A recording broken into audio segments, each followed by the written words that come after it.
मैं doctor Yashwant Patel, guarantee academy Barauli. आज हम लोग इकोनॉमिक्स विषय का अध्ययन करने जा रहे हैं, जिसमें आज का टॉपिक होगा जीवन के भौतिक गुणवत्ता के सूचक, यानी अंग्रेजी में इसको कहते हैं physical quality of life index. तो इसमें हम जानेंगे अर्थशास्त्री डेविस मैरिज के अनुसार जीवन के भौतिक गुणवत्ता के सूचक, यानी कि पूछता है कि जीवन के भौतिक गुणवत्ता का सूचक सिद्धांत किसने दिया, तो अर्थशास्त्री डेविस मैरिज, यानी कि यह एक बहुत बड़े अर्थशास्त्री थे जिन्होंने जीवन के भौतिक गुणवत्ता का सूचक नामक सिद्धांत दिया है। यानी कि इनके अनुसार विकसित और अल्प विकसित, यानी विकसित या विकासशील, यानी अमीर और गरीब देशों की पहचान करने के लिए तीन सूचक है, तीन मापदंड है। इन तीन सूचक, तीन मापदंडों के आधार पर हम किसी देश को अमीर या गरीब कह सकते हैं। तो तीन सूचक कौन कौन है, आइए हम लोग जाने। तो पहला सूचक है जीवन प्रत्याशा, जिसको अंग्रेजी में लाइफ एक्सपेक्टेंसी बोलते हैं। और नंबर 2 है शिशु मृत्यु दर, इन्फेंट मोर्टालिटी। और नंबर 3 है मौलिक साक्षरता, बेसिक लिटरेसी। ये तीनों के आधार पर हम किसी देश को अमीर या गरीब कह सकते हैं। अब किस आधार पर, ये तीन के आधार पर हम किसी देश को अमीर या गरीब कह सकते हैं, तो जिस देश में जीवन प्रत्याशा यानी लाइफ एक्सपेक्टेंसी, जिस देश में लोगों को जीवन जीने का लाइफ स्टाइल जिसको कहते हैं उच्च हो, यानी कि लाइफ स्टाइल उच्च होने का मतलब भोजन, वस्त्र, आवास, स्वास्थ्य और शिक्षा, ये आवश्यकताओं की पूर्ति होती हो, तो निसंकोच कह सकते हैं वो देश आगे है। नंबर 2 शिशु मृत्यु दर, जिस देश में शिशु मृत्यु दर कम है, यानी इसका अर्थ हुआ कि वो देश अमीर है, स्वास्थ्य की सुविधा सही है, इसीलिए वहां शिशु का मृत्यु दर कम है। तो जहां शिशु मृत्यु दर कम है, तो इस आधार पर भी हम कह सकते हैं कि वे देश आगे है, अमीर है, यानी विकसित है। फिर तीसरा हुआ मौलिक साक्षरता, बेसिक लिटरेसी। अगर किसी देश में साक्षरता का दर आगे है, साक्षरता का दर अच्छा है, तो भी हम कह सकते हैं कि वह देश अमीर है, यानी अपने यहाँ शिक्षा पर वह अच्छा खर्च करता है, इसलिए वो अमीर है। और तीनों कंडीशन जहां पर लो है, जैसे लाइफ एक्सपेक्टेंसी, जीवन प्रत्याशा, यानी जिस देश में लाइफ स्टाइल लो क्वालिटी का हो, जहां शिशु मृत्यु दर बहुत अधिक हो, जहां की मौलिक साक्षरता का दर बहुत कम हो, तो उस देश को हम गरीब कह सकते हैं।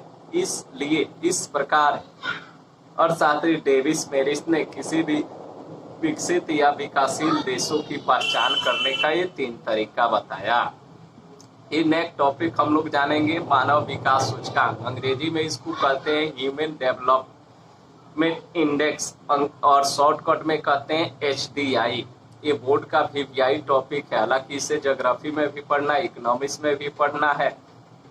तो ये क्या है कि सन 1990 से संयुक्त राष्ट्र संघ की एक संस्था UNDP, यानी इसका फुल फॉर्म हुआ यूनाइटेड नेशन डेवलपमेंट प्रोग्राम, यानी कि 1990 में संयुक्त राष्ट्र संघ की एक संस्था UNDP प्रति वर्ष एक मानव विकास प्रतिवेदन, मानवों के विकास का एक रिपोर्ट तैयार करती है।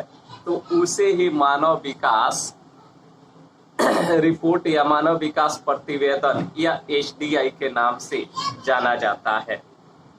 जैसे शैक्षिक, स्वास्थ्य की स्थिति, प्रति व्यक्ति आय इत्यादि, इसे ही मानव विकास सूचकांक कहा जाता है। इसमें रुपये को डॉलर में रखा जाता है, यानी कि किसी भी देश की स्थिति के बारे में इससे पता चल जाता है यूएनडीपी प्रत्येक वर्ष, शॉर्टकट में कहना होगा तो सन 1990 से संयुक्त राष्ट्र संघ की एक संस्था यूएनडीपी मानव के विकास के लिए एक प्रतिवेदन, एक रिपोर्ट तैयार करती है। उसे ही मानव विकास रिपोर्ट या मानव विकास प्रतिवेदन या एचडीआई के नाम से जाना जाता है। फिर नेक्स्ट टॉपिक हुआ आर्थिक विकास के निर्धारक तत्व, यानी आर्थिक विकास के निर्धारक तत्व कौन कौन है। तो आर्थिक विकास के निर्धारक तत्व निम्न है। नंबर 1, आर्थिक कारक। आर्थिक कारक क्या है? तो इसके अंतर्गत प्राकृतिक संसाधन, पूंजी निर्माण, पूंजी उत्पाद अनुपात, तकनीकी विकास, मानव संसाधन आते हैं। यानी किसी भी देश की आर्थिक विकास को जानने और समझने के लिए जानना होगा आर्थिक कारक, यानी उस देश के अर्थव्यवस्था का साधन क्या है। तो अर्थव्यवस्था के साधन में इसके अंतर्गत उस देश के संसाधन आ जाते हैं, जैसे भूमि हो गया, यानी खनिज संसाधन हो गया, वन वनस्पति हो गया। ये अगर जिस देश में अधिक है, अच्छा है, तो उसे माना जाएगा कि वे देश संपन्न है। फिर दूसरा है गैर आर्थिक कारक। इसके अंतर्गत राजनीतिक, आर्थिक एवं धार्मिक कारक आते हैं। यानी जिस देश में क्या है, जिस देश के अंतर्गत राजनीतिक सिद्धांत अच्छा है, यानी कि वहाँ सकारात्मक पॉलिटिक्स होता है, किसी प्रकार का जातिगत भेदभाव नहीं है, सांप्रदायिक भेदभाव नहीं है, धर्म के आधार पर किसी प्रकार का हिंसाबाजी नहीं है, कट्टरताबाजी नहीं, यानी वहाँ का माहौल शांत है, सही है, खुशनुमा है, तो भी कह सकते हैं वो ये देश अमीर है और अपना आगे तरक्की करेगा। तो ये है आर्थिक विकास के निर्धारक तत्व। ये दोनों आधार पर हम किसी भी देश की भविष्यवाणी कर सकते हैं कि आने वाले समय में ये देश अमीरी की तरफ आगे बढ़ेगा या गरीबी की तरफ आगे बढ़ेगा। फिर इसके बाद आपका नेक्स्ट टॉपिक भारतीय अर्थव्यवस्था का विकास। भारतीय अर्थव्यवस्था के बारे में हम लोग जानेंगे। तो इसमें बताया जाए रहा है कि भारतीय अर्थव्यवस्था विकासशील है, यानी भारत की जो अर्थव्यवस्था है विकसित नहीं है, विकासशील है। अमेरिका की अर्थव्यवस्था विकसित है, अमेरिका है, फ्रांस है, आपका रूस है, ये सब देश विकसित अर्थव्यवस्था वाले देश है। लेकिन भारत जो है विकासशील अर्थ यानी कि विकसित होने के क्रम में है, अभी विकसित हुआ नहीं है बल्कि विकसित होने की राह पर ही खड़ा है, उसे ही विकासशील देश कहा जाता है, यानी कि डेवलप कर रहा है। तो भारतीय अर्थव्यवस्था विकासशील है। अंग्रेजों के आने से पहले भारत की जो अर्थव्यवस्था थी वो आत्मनिर्भर थी, यानी अपने आप पर निर्भर थी। भारत यूरोपीय देशों से कई मामले में आगे था। विदेशी शासकों ने इसे झकझोर कर कमजोर बना दिया। यानी एक समय था कि भारत की अर्थव्यवस्था आत्मनिर्भर थी। उस समय भारत को सोने का चिड़िया कहा जाता था, लेकिन कई विदेशी शासकों ने यहाँ आकर के और यहाँ के खजाना को खत्म कर दिया और भारत को झकझोर दिया, यानी कमजोर बना दिया, लूटपाट मचा करके। आज देश में निर्धनता, गरीबी, बेरोजगारी, शोषण, कुपोषण, अशिक्षा चरम सीमा पर है, हाई लेवल पर है। आज ये देश का ये कंडीशन हो गया है। स्वतंत्रता के बाद भारत सरकार ने देश के तीव्र विकास के लिए आर्थिक नियोजन का मार्ग अपनाया, और यानी कि भारत जब आजाद हुआ उस समय देश बिल्कुल कमजोर हो चुका था। तो देश को आगे बढ़ाने के लिए भारत सरकार नियोजन का मार्ग अपनाई। अब समझना है कि नियोजन है क्या। तो आर्थिक नियोजन का अर्थ तो कम संसाधन, अब नेक्स्ट टॉपिक आप लोग का होगा आर्थिक नियोजन का अर्थ। तो कम संसाधन में समय पर अधिक से अधिक काम लेना ही आर्थिक नियोजन है। यानी कि संसाधन कम है और कम संसाधन में और समय पर अधिक से अधिक काम करना या काम लेना ही आर्थिक नियोजन है। ये नियोजित तरीके से, नियोजित तरीका में कम संसाधन में समय पर काम चलाया जाता है। यही है आर्थिक नियोजन।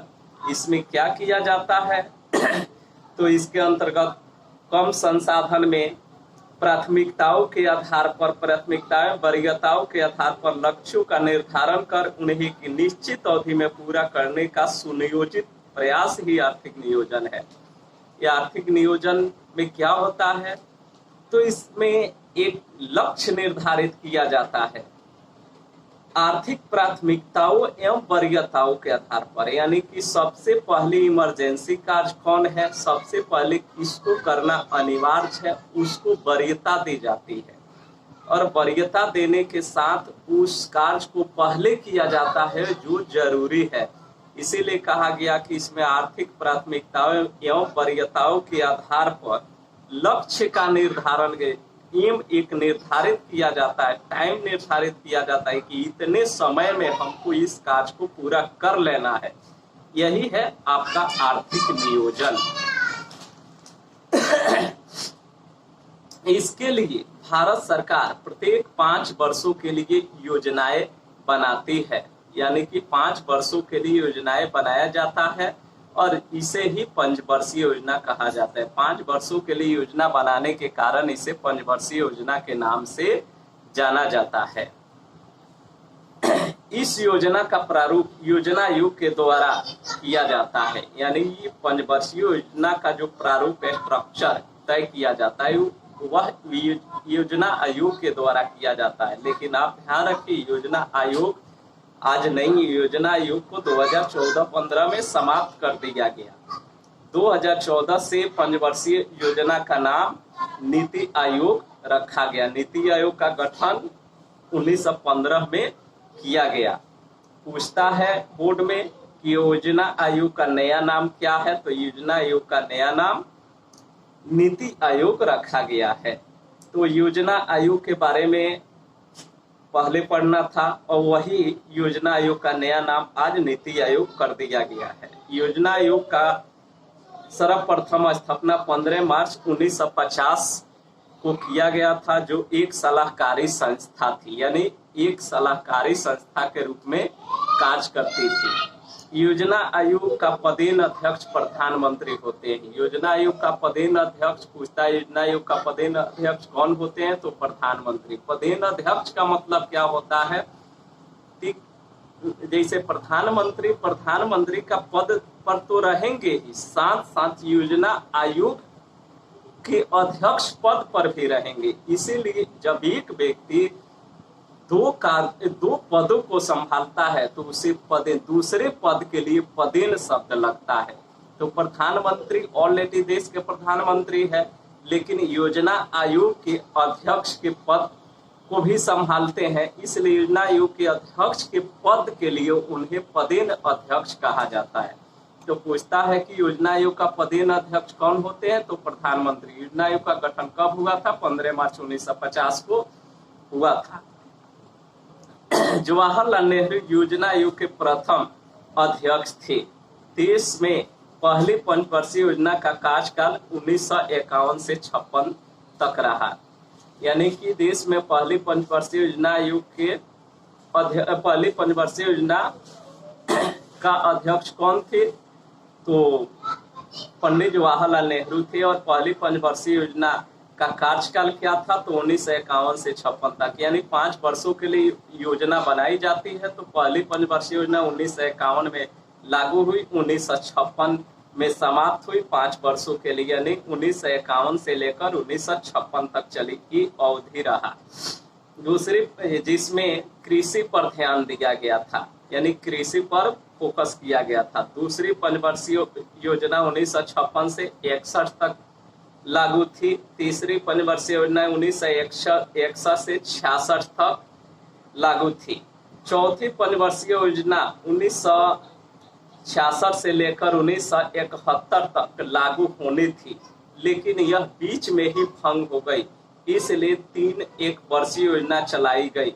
1966-67, 1967-68, 1968-69। इसलिए इस समय की को योजना अवकाश के नाम से जाना जाता है। यानी कि चौथी पूछता है योजना अवकाश से आप क्या समझते हैं, तो चौथी पंचवर्षीय योजना अपना कार्यकाल 5 वर्षों के लिए पूरा नहीं की, बल्कि यह बीच में ही भंग हो गई, इसलिए इसे योजना अवकाश के नाम से जाना जाता है। पहली पंचवर्षीय, जैसे आपको बताया गया कि पहली पंचवर्षीय योजना में पहली पंचवर्षीय योजना 1951 से 56 तक चली, जिसमें कृषि पर बल दिया गया। दूसरी पंचवर्षीय योजना 1956 से 61 तक चली, जिसमें उद्योग पर ध्यान दिया गया। तीसरी पंचवर्षीय योजना 1961 से 66 तक चली, जिसमें कृषि एवं उद्योग दोनों पर ध्यान दिया गया।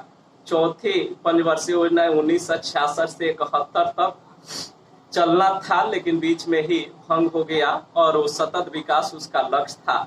अभी देश में कौन सी पंचवर्षीय योजना चल रही है?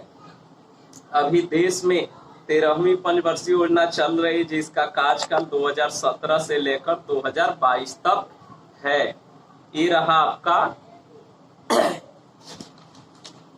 आर्थिक नियोजन। और नेक्स्ट टॉपिक आपका होगा राष्ट्रीय विकास परिषद।